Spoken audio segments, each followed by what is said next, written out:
I went completely blank for more than 30 seconds while giving a speech in French. Watch this. Certaines ont de la nourriture, mais ne peuvent pas manger. D'autres peuvent manger, mais n'ont rien à manger.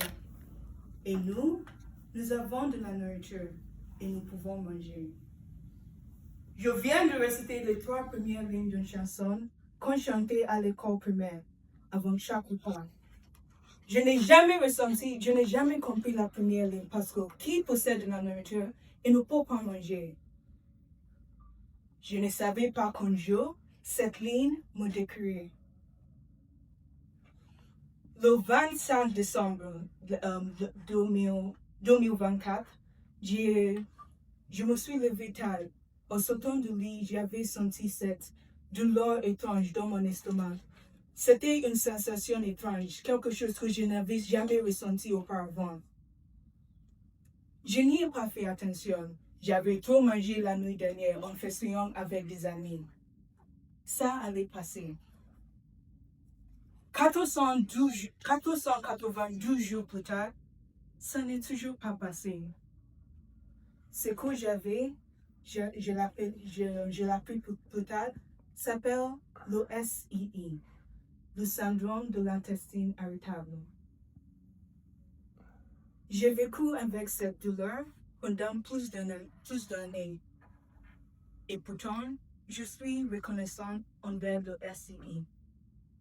Laissez-moi vous expliquer pourquoi.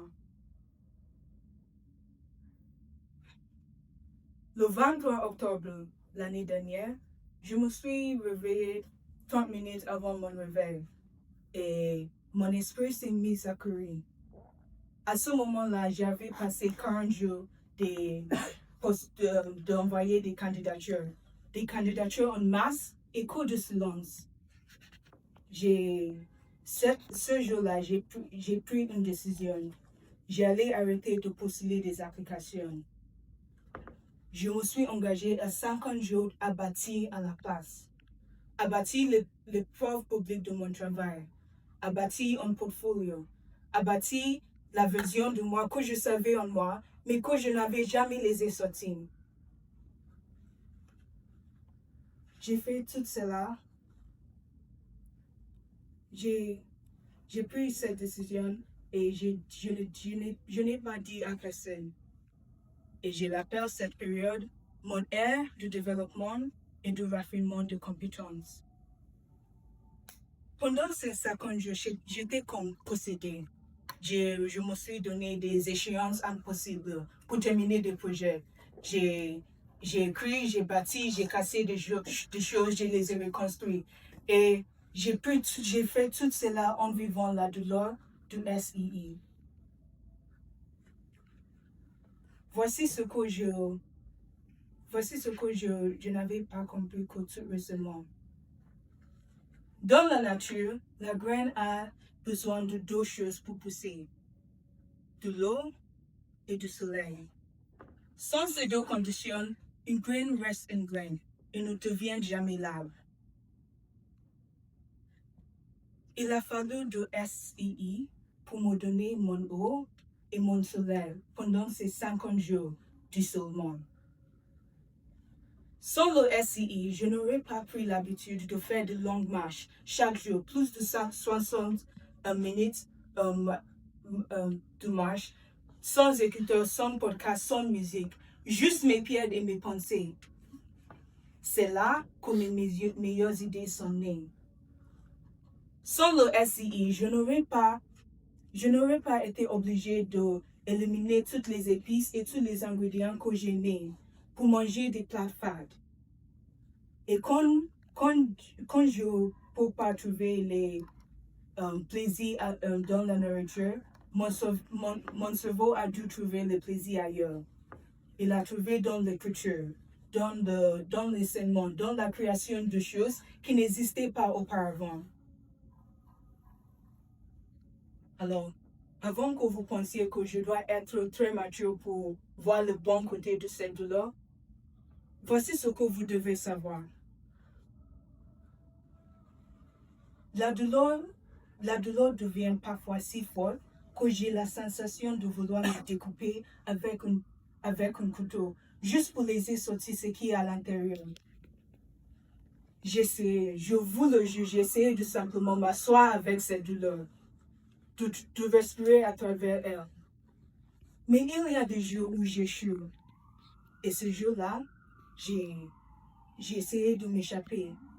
J'allume Netflix, je commande une pizza, je prends de la crème glacée. J'ai essayé de stimuler mes papilles tellement fort que mon estomac oublie. Pour que mon cerveau ait quelque chose de plus fort à écouter que la chose à l'intérieur de moi qui demande à être entendue. Alors pourquoi suis-je debout ici, en train de remercier la chose qui m'a causé tant de douleur? C'est parce qu'à la fin de ces 50 jours, j'avais écrit plus de 100 articles de blog. J'avais enregistré mes 2 premières vidéos en français. J'avais créé des choses que je n'avais jamais pensé que je pouvais créer.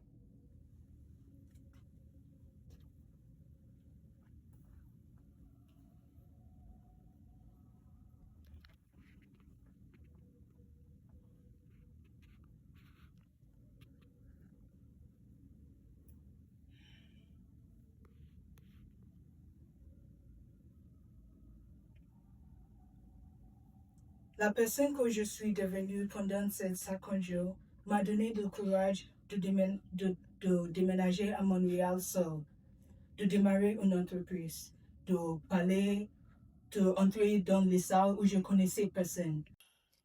D'entrer dans des salles où je connaissais personne et de parler une langue que j'apprends encore.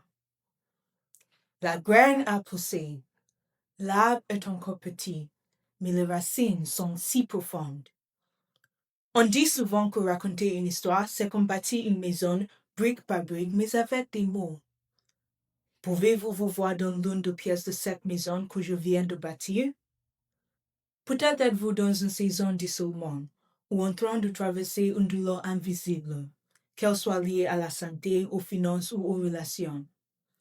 Peut-être comme moi, essayez-vous de vous échapper avec des plaisirs, que ce soit la nourriture, le scrolling, le prochain verre, le prochain n'importe quoi qui couvre le bruit en vous. Je suis ici pour vous dire que la chose que vous fouillez pourrait être votre eau, votre soleil, la condition même dont vous avez besoin pour pousser. Alors, posez-vous cette question. Et si la douleur que vous tentez de faire taire était la chose qui essayait de vous libérer?